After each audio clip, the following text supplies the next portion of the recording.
देखिए, अभी उत्तर प्रदेश में लोगों के नौजवान साथियों के बड़े इंतजार के बाद 5 साल के बाद पुलिस कांस्टेबल की भर्ती आई थी और उस कांस्टेबल की भर्ती में जिस तरीके से सोशल मीडिया पर या अखबारों के माध्यम से या सोशल मीडिया के अलग अलग प्लेटफॉर्म पर जो पेपर घूम रहा था, उससे ऐसा प्रतीत होता है कि पेपर आउट हुआ है।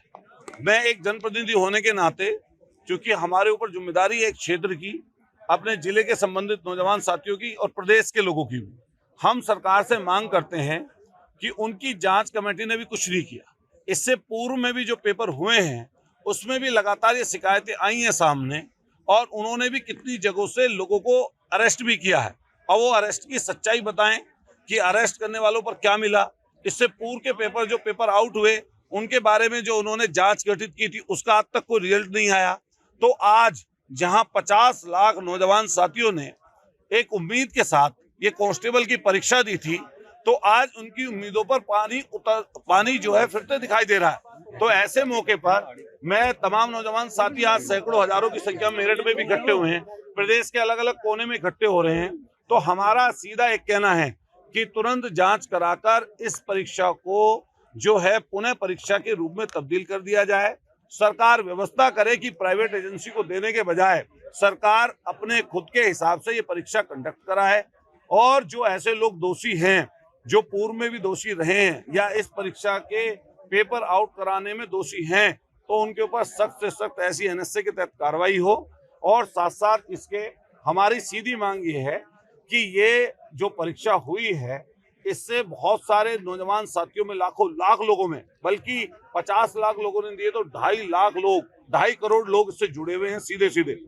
तो इस ये परीक्षा को पुनः कराया जाना चाहिए, जिससे कम से कम और वो पारदर्शिता रहे, लोगों को संतुष्टि हो कि हमारे साथ सही हुआ। जो बच्चे मेहनत करने वाले थे आज वो अपने आप को ठगा महसूस कर रहे हैं, और जिन पर आस थी, जिनके परिवार के लोगों को आस थी, आज वो लोग अपने आप को ठगा महसूस कर रहे हैं। पूरी होने तक आपने नौजवानों से अपील भी करी है कि हमने वो आगे तक हमने अपील नहीं की, हमने सीधे एक अपील की है कि लोकतांत्रिक प्रणाली में शांतिपूर्वक तरीके से आंदोलन करना चाहिए, और अगर आपको लगता है कि आपके साथ ज्यादती हो रही है तो आपको प्रोटेस्ट आने वाले समय पर शांतिपूर्वक तरीके से करना चाहिए।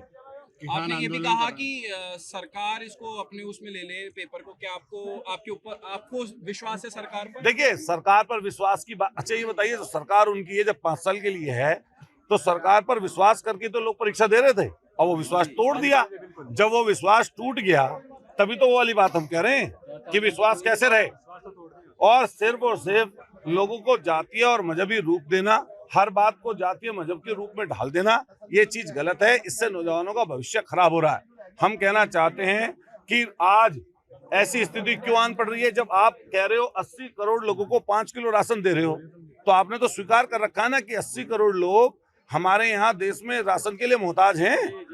तो जो बेरोजगारी की दर है, अरे आप एक फॉर्म भरवाओ ना, एक फॉर्म भरवाइए हर बच्चे से कि वो कितना पढ़ा हुआ है और बेरोजगार है या रोजगार है।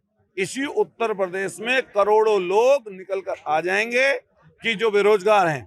आने वाले समय पर ये आंकड़ा लगातार बढ़ता जाएगा, इसलिए सरकार को पारदर्शी तरीके से परीक्षाएं करानी चाहिए। किसान आंदोलन चल रहा है, क्या कहना है? हम किसान हैं, जितने नौजवान खड़े हैं लगभग किसान परिवारों के हैं। हम सीधा कहना चाहते हैं कि किसानों को सरकार आतंकवादी कहना बंद करे, खालिस्तानी कहना बंद करे, और एमएसपी का जो वादा किया था पूर्व के आंदोलन में सरकार ने, उस एमएसपी को जारी करे।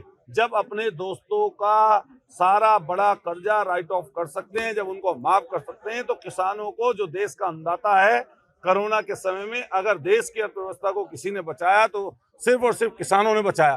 तो हम कहना चाहते हैं सरकार से कि सरकार एमएसपी तय करे, एमएसपी जो तय किया हुआ है फिर सुनिश्चित करे कि सब लोगों को एमएसपी पर उनकी फसल का दाम दिया जाए।